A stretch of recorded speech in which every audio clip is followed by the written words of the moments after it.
नमस्ते। मेरा नाम नरेंद्र राठौड़। स्वागत है आपके प्यारे चैनल श्री में।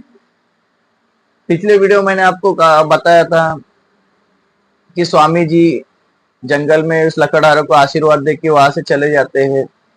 स्वामी जी जंगल में से कभी हिमाचल, कभी बद्रीनाथ, कभी जगन्नाथ, कभी कलकत्ता, ऐसा पूरा भारत भ्रमण करते हैं।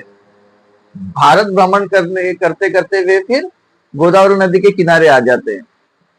जी, गोदावरी नदी के किनारे आते हैं। वहां पे मंगलवेढ़ा नाम का एक गांव होता है, वहां पे वे बस जाते हैं। वहां के जंगलों में कहीं भी पेड़ है, जंगल है, कहीं भी वे आराम करते, सो जाते, सब वहीं पे कहीं भी कहीं जगह नहीं देखते थे, कहीं भी रुक जाते थे और आराम करते थे। एक दिन बसप्पा नाम का एक व्यक्ति उस गांव में रहता था। वे जंगल में आता है। जब जंगल में आता है तो देखता है कि एक स्वामी कांटों पे सोए हुए। जी, जैसे हम लोग बेड पे सोते हैं ना, वैसे वे कांटों के बेड पे सोए हुए रहते हैं।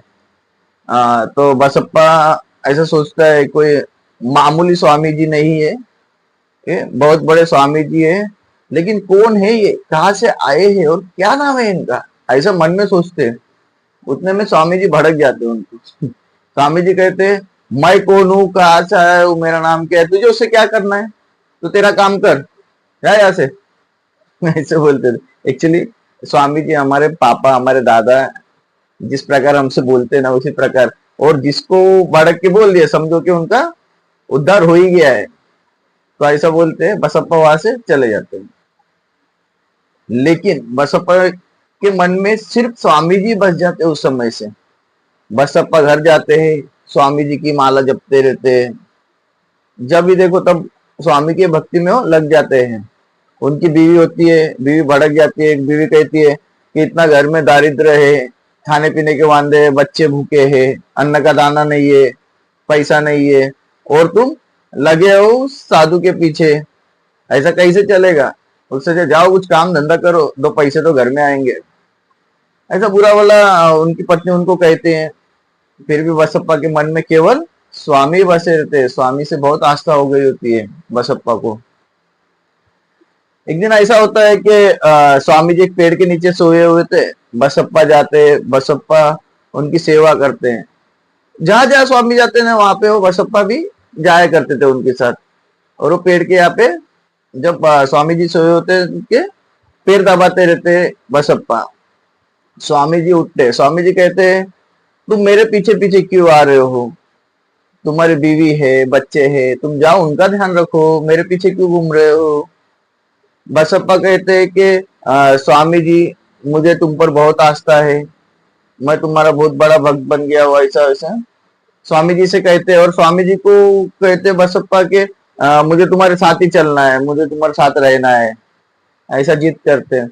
तब स्वामी जी चिढ़ जाते हैं, भड़क जाते हैं। बसप्पा को कहते हैं, क्या मेरे साथ चलना है, तुझे पता है मैं कहाँ रहता हूँ, मैं जंगल में रहता हूँ, कहीं भी सो जाता हूँ, कहीं भी बैठता हूँ, तो मेरे साथ रहेगा। हाँ, चल तू मेरे साथ चलना है ना, चल। बसप्पा का हाथ पकड़ते और खींच के बसप्पा को घने जंगल में ले चलते हैं। चलते चलते बसप्पा तो बहुत डरने लगता है। घना जंगल रहता है तो वो डरते रहता है, डरते डरते चलते रहता है। लेकिन वो देखता है कि स्वामी जी उनके आगे चल रहे हैं, तो बसप्पा का डर कम हो जाता है। चलते चलते ऐसा होता है कि अचानक है ना, जंगल में चारों बाजू से नाग आ जाते हैं, ढेर सारे, बहुत नाग आते हैं। तो बसप्पा तो डर जाता है। बसप्पा कहते हैं, स्वामी जी बचाइए, स्वामी जी बचाइए। स्वामी जी मुड़कर हंस मुस्कुरा के कहते हैं, क्या हुआ, क्यों डर रहे हो, डरो मत। और बसप्पा को कहते हैं, वो जो जितने नाग है ना, तुमको जितने नाग चाहिए उतने उठा लो। बसप्पा अभी एकदम सोच में आ जाता है, कैसे नाग कैसे उठाओ और क्यों उठाओ। तो वो तो डरा हुआ ही थे। स्वामी जी फिर भड़कते, उठा बोला ना तो उठाने का। जी, स्वामी जी ऐसे बोलते थे हम भड़क के, हम बच्चे हैं ना उनके, तो हमको ऐसे बोलते, उठा बोला तो उठाने का। तब बसप्पा क्या करता है, एक बड़ा सा नाग देखता है, उठाता है, अपने झोली में भर देता है और वहां से निकल जाता है भाग भाग के अपने घर पे। घर पे जाता है, उनकी पत्नी को ये सब बातें वो कहता है कि हम ऐसे गए थे, वहां जंगल में गए थे, वहां बहुत सारे नाग आए, स्वामी जी ने कहा कि जितने नाग चाहिए उतने नाग ले लो, मैं एक नाग लेकर घर आया हूँ। उनकी बीवी फिर उन पर भड़क जाती है, फिर गुस्सा करती है, मैंने तुमको कहा था कि उन स्वामी जी के नाद में मत रहो, अपना काम धंधा करो, 2 पैसे घर में आएंगे, कितनी बार तुम्हें समझाओ।